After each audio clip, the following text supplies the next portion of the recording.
Hello and welcome to What the F*** Just Happened Today, your essential guide to the daily shock and awe in national politics. I'm Joe Amditis. Let's get to it. It's Tuesday, March 22nd, 2022. Welcome to day 427. The Biden administration has exhausted all of the funds it needs to purchase a potential fourth coronavirus vaccine dose for all Americans, unless lawmakers pass a $15 billion funding package. White House coronavirus coordinator Jeff Zients says, quote, "Right now we don't have enough money for fourth doses if they're called for," end quote. While federal regulators have secured enough doses to cover a fourth shot for Americans ages 65 and older, as well as the initial doses for children under age 5, analysts say the U.S. would need to purchase hundreds of millions of additional doses in order to ensure that every American could receive 4 shots if necessary. In the UK, COVID-19 cases have jumped more than 36% over the past week, while in the US, the Omicron subvariant BA.2 now represents between 50 to 70% of all new COVID cases. Meanwhile, the number of at-home COVID tests that are shipped each week by manufacturers in the US has fallen by more than 50% over the last month. At the same time, White House Press Secretary Jen Psaki tested positive for COVID-19 for a second time in 5 months. Psaki was scheduled to join Biden on a diplomatic trip to Europe tomorrow to attend a NATO summit, meet with G7 leaders, and join a scheduled European Council summit.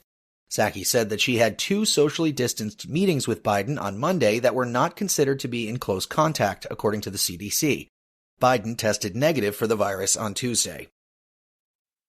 Moving on, Supreme Court nominee Ketanji Brown Jackson rejected misleading accusations by several Senate Republicans that she imposed lenient sentences in child pornography cases, asserting that, quote, "nothing could be further from the truth," end quote.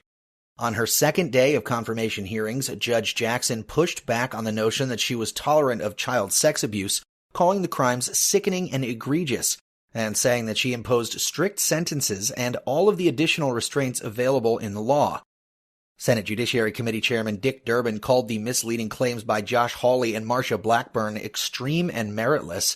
Ted Cruz, meanwhile, used his time to question Judge Jackson about her views of critical race theory, while Lindsey Graham used his allotted time to air grievances about the treatment of past Republican Supreme Court nominees and to attack Biden and other Democrats.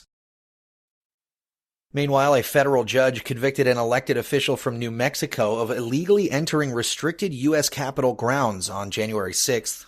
Coy Griffin, who waived his right to a jury and elected to have U.S. District Court Judge Trevor McFadden decide his case, is the second January 6 defendant to go on trial as part of the Justice Department's prosecution. Griffin was acquitted, however, of engaging in disorderly and disruptive conduct during the riot which disrupted Congress and attempted to stop it from certifying Joe Biden's presidential election victory. And finally, Joe Biden confirmed that Russia has used a hypersonic missile in Ukraine, saying that it's the only thing that they can get through with absolute certainty. Biden added, "It's a consequential weapon. It's almost impossible to stop it. There's a reason they're using it." Hypersonic missiles are capable of adjusting course and altitude in order to evade radar detection and missile defense systems.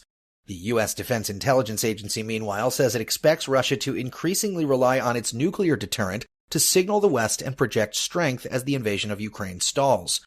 At the same time, at least 7 forest fires have now broken out near the Russian-held Chernobyl nuclear plant, raising fears that radiation could spread from the defunct facility. That's all for now. You can find the links and sources for all of these stories on the main website. And as always, visit whatthefjusthappenedtoday.com for the latest news and headlines. Until next time, I'm Joe Amditis.